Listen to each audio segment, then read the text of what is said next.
আমার প্রিয় ছাত্রছাত্রীরা, তোমরা সবাই কেমন আছো? আশা করি তোমরা সবাই ভালো আছো।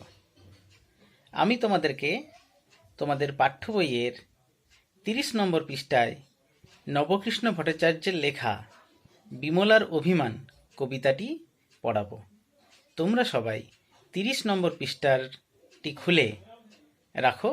আমি এবার পড়ানো শুরু করছি। প্রথমে আমি তোমাদেরকে নবকৃষ্ণ ভট্টাচার্যের সম্পর্কে অর্থাৎ কবির সম্পর্কে কিছু বলবো। কবি নবকৃষ্ণ ভট্টাচার্য, যার জন্ম 1859 সালে এবং মৃত্যু 1939 সালে। নবকৃষ্ণ ভট্টাচার্য বিশিষ্ট কবি ও শিশু সাহিত্যিক ছিলেন। তিনি জন্মগ্রহণ করেন হাওড়ায়। তার পিতার নাম ছিল রাজনারায়ণ তর্ক বাচস্পতি।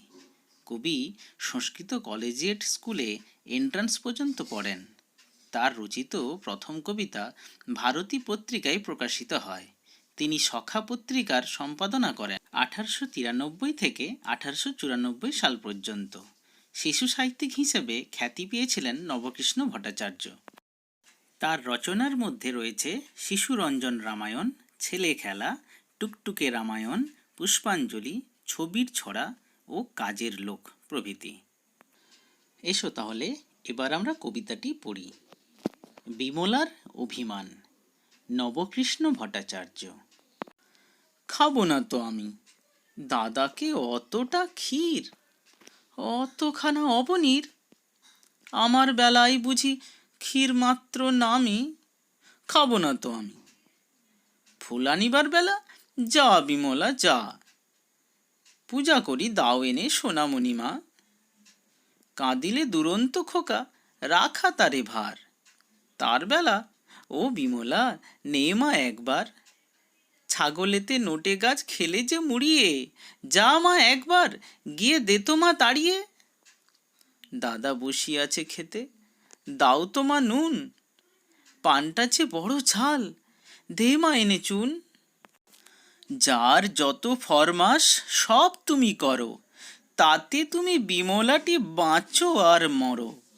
খাবারটি আসে যেই আর তারে মনে নেই, তার বেলা রাধু মাধু রামি বামি শ্যামি। খাবো না তো আমি। দাদা বড় বেশি বেশি খাবে, দাদা তাই। অবু বেশি খাবে, আহা সেটি ছোট ভাই। দুধারে সোনার চূড়ো, মাঝেতে ছাইয়ের নুড়ো, তাই বুঝি বিমলার কমে গেছে দামি। খাবো না তো আমি। কি কেমন লাগলো কবিতাটি? তোমরা ঠিক এইভাবেই কবিতাটি আবৃত্তি করবে। আমি এরপরে তোমাদেরকে কবিতাটির লাইন টু লাইন আমি ব্যাখ্যা করব। তোমরা সবাই শোনো মন দিয়ে। বিমলার অভিমান কবিতাটা শুনে তোমরা নিশ্চয়ই বুঝতে পেরেছ যে বিমলা হচ্ছে একটি মেয়ে যে অভিমানে খাবে না বলছে। কেন খাবে না তার কারণ সে কবিতার প্রথম থেকে শেষ অবধি বলে যাচ্ছে। দেখো, বিমলা খাবে না বলছে প্রথমে। কেন বলছে শোনো একটু। খাবো না তো আমি, দাদাকে অতটা ক্ষীর, অতখানা অবনীর। আমার বেলায় বুঝি ক্ষীর মাত্র নামই। খাবো না তো আমি। অর্থাৎ এখানে বলতে চাইছে বিমলা যে দাদাকে আর অবনীকে অনেকখানি ক্ষীর দেওয়া হয়েছে। এখানে দাদাকেও অনেকটা ক্ষীর দেওয়া হয়েছে, অবনী বলে তার একটা ভাই আছে তাকেও অনেকখানা ক্ষীর দেওয়া হয়েছে, কিন্তু বিমলার পাতে খুব অল্প, মানে নামমাত্র, মানে কি অল্প পরিমাণে ক্ষীর দেওয়া হয়েছে। তাই তার খুব রাগ বা অভিমান হয়েছে, তাই সে খেতে চাইছে না। কি তোমাদেরও রাগ হয় তো নাকি, যখন তোমার দাদাকে দিদিকে বা ভাইদেরকে বেশি করে খাবার দেওয়া হয় আর তোমার বেলায় যদি অল্প পড়ে, তোমার পাতে যদি অল্প খাবার দেওয়া হয়, তাহলে কি তোমার রাগ হবে না বলো? তাহলে কি বিমলা এখানে এমনি এমনি রাগ করছে? নিশ্চয়ই নয়। তার রাগ হচ্ছে এই কারণে যে তাকে খুব অল্প পরিমাণে ক্ষীর দেওয়া হয়েছে। বিমলা এটাও বলছে যে বাড়িতে তাকে বিভিন্ন রকম কাজ করতে হয়, অনেক দায়িত্ব পালন করতে হয়। এবার সেটা একটু শোনো কি কি বলছে। ফুল আনিবার বেলা যা বিমলা যা, পূজা করি দাও এনে সোনামণি মা। অর্থাৎ যখন তাদের বাড়িতে পুজো হয় তখন তার ডাক পড়ে, তাকে ফুল আনতে বলা হয়। কাঁদিলে দুরন্ত খোকা রাখা তারে ভার। অর্থাৎ যদি কোনো দুষ্টু খোকা খুব জোরে কাঁদে, তাকে রাখা সম্ভব হয় না, তাকে শান্ত করা সম্ভব হয় না, তার বেলা ও বিমলা নে মা একবার। অর্থাৎ তখন বিমলার কথা মনে পড়ে, বিমলাকেই তখন ওই দুষ্টু ছেলেটিকে সামলাতে হয়, তার কান্নাটা থামাতে হয়। ছাগলেতে নোটে গাছ খেলে যে মুড়িয়ে, যা মা একবার গিয়ে দে তো মা তাড়িয়ে। আবার বাড়িতে যদি কোনো গাছ ছাগলে খেয়ে যায়, তখন আবার বিমলার ডাক পড়ে, বিমলাকে আবার ডেকে আনা হয় যাতে বিমলা ওই ছাগলকে তাড়িয়ে দেয়। দাদা বসিয়ে আছে খেতে, দাও তো মানুন, পানটা যে বড় ঝাল, দে মা এনে চুন।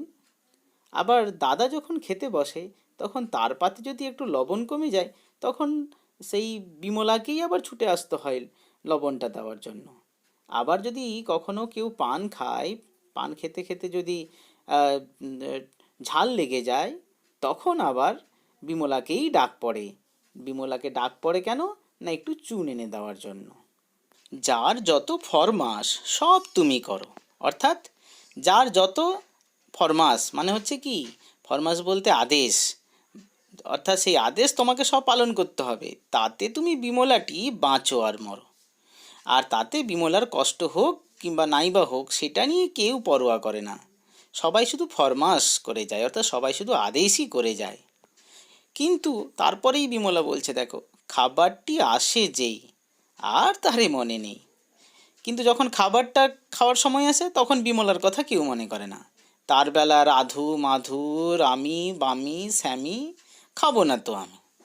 অর্থাৎ যখন খাবারটা আসে, তখন সবাই রাধু মাধু রামি বামি স্বামী সবার কথা সবাই মনে রাখে, কিন্তু বিমলার কথা কেউ মনে করে না। বিমলাকে কেউ খাবারের কথা বলে না, আর যদিও খাবার দেওয়া হয়, তাও খুব অল্প মাত্রায় দেওয়া হয়। সেই জন্য বিমলার খুব রাগ বা অভিমান হয়েছে। দাদা বড়, বেশি বেশি খাবে, দাদা তাই। এবার বিমলাকে বোঝানো হচ্ছে যে দাদা কেন বেশি খাবে না, কারণ সে দাদা তো বড়, তাই তাকে বেশি বেশি করে দেওয়া হবে। অবু বেশি খাবে, আহা সেটি ছোট ভাই। অবু বলতে কাকে বোঝানো হচ্ছে বলো তো, ওই অবনীকে, যাকে সংক্ষেপে বলা হচ্ছে অবু। সে বেশি খাবে কেন না, সে ছোট ভাই, তাই সে বেশি খাবে। তাহলে তোমরা দেখো কীরকম অন্যায় হচ্ছে।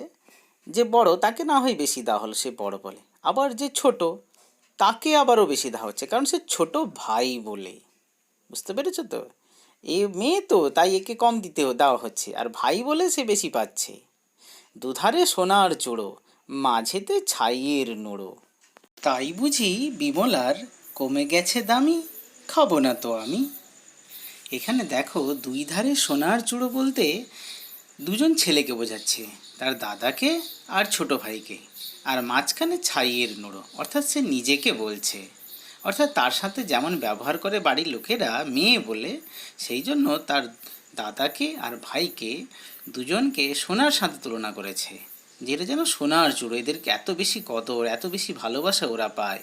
আর মাঝখানে বিমলা যে মেয়ে বলে, খাবার থেকে কম তো খাবার তো কমই পায়, উপরন্তু ভালোবাসাটুকুও কম পায়। সেই জন্য সে বলছে, তাই বুঝি বিমলার কমে গেছে দামি, এই জন্য কি তার দামটা কমে গেছে, সেই জন্য সে খাবে না। তোমরা দেখো, তোমরা প্রত্যেকেই বাড়িতে দেখতে পাবে যে বাড়িতে একটা মেয়ে সে কত কাজ করে। যখন সে ছোট থাকে, ছোটোবেলা থেকেই দেখবে সে তার ভাইদেরকে যত্ন নেয়, বাবা মায়ের অনেক ফরমাসি খাটে, তার কারণ ও মেয়ে, তাই সেই সব কাজ করবে, এইটাই নাকি বিধান। এইভাবেই কিন্তু সমাজ আমাদের বাড়ির মেয়েদেরকে দেখে, যে মেয়েদের কাজ হচ্ছে এই সমস্ত বাড়ি সাজানো গোছানো, বাড়ি ঝাঁট দেওয়া, বাড়িতে বাসন মাজা, উঠোন পরিষ্কার করা, তারপর ছোট ছোট বাচ্চাদের যত্ন নেওয়া ইত্যাদি অনেক কিছু কাজ। কিন্তু প্রশ্ন হচ্ছে একটা, যে এত কিছু করার পরেও সেই মেয়েদের কেন যত্ন নেওয়া হয় না, কেন তারা সমান আদর পায় না, সমান ভালোবাসা পায় না, যতটা তার ভাই বা দাদা পেয়ে থাকে। এটাই হচ্ছে বিমলার অভিমানের কারণ এবং তার রাগ হওয়ারও কারণ, আর সেই কারণেই সে খেতে চাইছে না। এই বিমলা তোমাদের আমাদের সকলের বাড়ির মেয়ে হতে পারে। কবি নবকৃষ্ণ ভট্টাচার্য বিমলার অভিমান এই কবিতাটির মাধ্যম দিয়ে কিন্তু এই বার্তাটি সবাইকে দিতে চাইছে যে কন্যা কন্যা সন্তানরা যারা বাড়ির সমস্ত কিছু ফাইফরমাসি খাটে, সমস্ত কিছু সবার আবদার শোনে, অথচ এদের আবদার শোনার কেউ নেই, এদেরকে ভালোবাসার কেউ নেই, এদেরকে যত্ন নেওয়ার কেউ নেই, এদেরকে সব ব্যাপারেই কিন্তু আমরা অবহেলা করে থাকি। তো তোমরা নিশ্চয়ই বুঝতে পারছ যে এই কবিতাটার মাধ্যম দিয়ে কবি কী বোঝাতে চাইছেন আমাদেরকে। আশা করি তোমরা কবিতাটি সবাই বুঝতে পেরেছ। আর একটা কথা তোমাদেরকে বলে দিই, সর্বশিক্ষা অভিযানে যে একটা সুন্দর বার্তা দেওয়া হয় যে দিলে শিক্ষা নিলে যত্ন, কন্যা সন্তান হবে রত্ন। এই কথাটা যেন কবি নবকৃষ্ণ ভট্টাচার্যও যেন বলে দিতে চাইছেন যে এদেরও একটা যত্নের প্রয়োজন, এদেরও একটা ভালোবাসার প্রয়োজন। আশা করি তোমাদের কবিতাটা খুব ভালো লেগেছে। তোমাদের যদি কোনো কিছু বুঝতে অসুবিধা হয় তোমরা অবশ্যই আমাকে জানাবে। সকলকে ধন্যবাদ। সবাই ভালো থেকো, সুস্থ থেকো। আর মনে রেখো, ভালোবাসায় কখনো বিভেদ করতে নেই।